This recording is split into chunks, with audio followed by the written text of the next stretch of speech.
Qala al-Imam Muhyiddin Abu Zakaria Yahya bin Sharaf An-Nawawi bisanadihi al-muttasil ila Nabi sallallahu alaihi wasallam.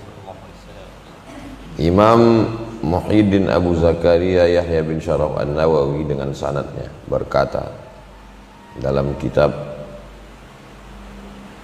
Riyadhus Shalihin hadis 232, wa an Jundub bin Abdillah, dari Jundub bin Abdillah radhiyallahu anhu, qala, dia berkata, qala Rasulullah sallallahu alaihi wasallam, Rasulullah SAW bersabda, man shalla, siapa yang salat salat as-subhi, salat subuh, siapa yang salat subuh, fa huwa fi zimmatillah, maka dia di dalam zimmah.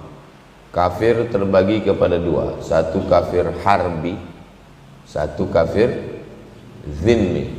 Zimmi itu dari kata zimmah, ahlul zimmah, orang yang mendapat perlindungan umat Islam. Dia bayar pajak namanya jizyah, karena dia tinggal di mayoritas umat Islam, dia aman, tak diganggu. Kalau datang musuh dari luar mengganggu dia, wajib kita membela dia. Man adza zimmiyan faqad adzani, siapa yang menyakiti orang zimmi maka dia sama dengan mengganggu aku. Jadi misalnya kita orang Islam di suatu daerah pemerintahan Islam, ada yang tidak Islam. Macam mana membedakan zimmi dengan harbi? Dua. La yanhakumullahu 'anil ladzina lam yuqatilukum fid din wa lam yukhrijukum min diyarikum. Kalau mereka memerangi kamu, mengusir kamu dari kampung halaman kamu, maka dia harbi. Yang ada di Palestina, Yahudi, itu harbi karena memerangi dan mengusir. Yang ada di Serbia, harbi karena dia memerangi dan mengusir umat Islam di Bosnia. Tapi kita yang ada di Riau ini zimmi, karena dia tidak memerangi kita dan tak mengusir kita, maka dia di dalam perlindungan. Saya mau menjelaskan makna zimmati. Siapa yang sholat subuh fahuwa fi zimmatillah, maka dia dalam perlindungan Allah, di dalam penjagaan Allah. Sebagaimana orang zimmi dijaga oleh Khalifah Amirul Mukminin, tak boleh diganggu, tak boleh ada orang yang menumpahkan darahnya, mengambil hartanya, begitulah orang yang sholat subuh itu dijaga Allah Subhanahu wa ta'ala. Ustadz ini menyampaikan hadis ini di An-Nur. Man shalla subha, siapa yang sholat subuh, kana fi zimmatillah, maka dia di dalam perlindungan Allah.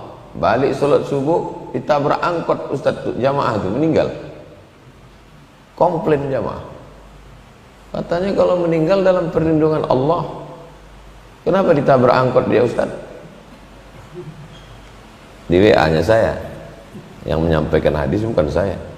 Kalau mau saya jawab, bukan aku yang menyampaikan hadis, tanya lagi dia. Jadi pemahaman orang ini begini, pemahaman dia, kalau kita dijaga Allah, maka kita tidak ditabrak angkot, kita tidak masuk parit, kita tidak sakit, kita tidak rugi. Kalau kita dijaga Allah, maka kita akan senang, kenyang, tenang, lenang, menang. Ini pemahamannya perlu diluruskan. Ketika Islam datang, yang diluruskan Islam itu bukan cuma cara berpakaian, bukan cuma aksesoris, tapi cara pandang melihat sesuatu. Ada sahabat Nabi ikut perang, mati. Apakah dia tidak dijaga Allah? Dia dijaga Allah. Justru dengan mati itulah dia dijaga Allah. Dengan mati itulah dia tak buat dosa lagi. Jadi pemahaman kita tentang penjagaan Allah, Saya Pak Ustadz anak muda buka usaha bisnis bangkrut, padahal saya udah ngaji, saya udah sholat. Justru dengan bangkrut kau itulah sebenarnya kau dijaga Allah menurut pandangan hakikat. Kenapa? Karena kalau kau berhasil, sukses, punya mobil sport, jadi playboy cap tupai kau, kan? Tidak ada yang jelek dalam pandangan Allah. Paham kan yang saya sampaikan nih? Memandang sesuatu dengan pandangan Allah, bukan pandangan kita. Kalau pandangan kita ini begini, sakit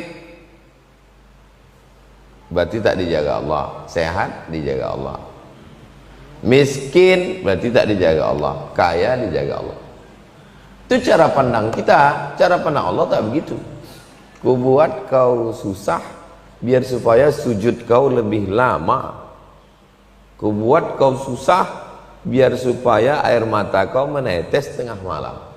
Kau kalau kaya sedang susah aja bangun jam 7, apalagi kalau kaya. Nah, itu. Jadi kita meminta sama Allah itu menurut pandangan Allah, bukan menurut pandangan kita.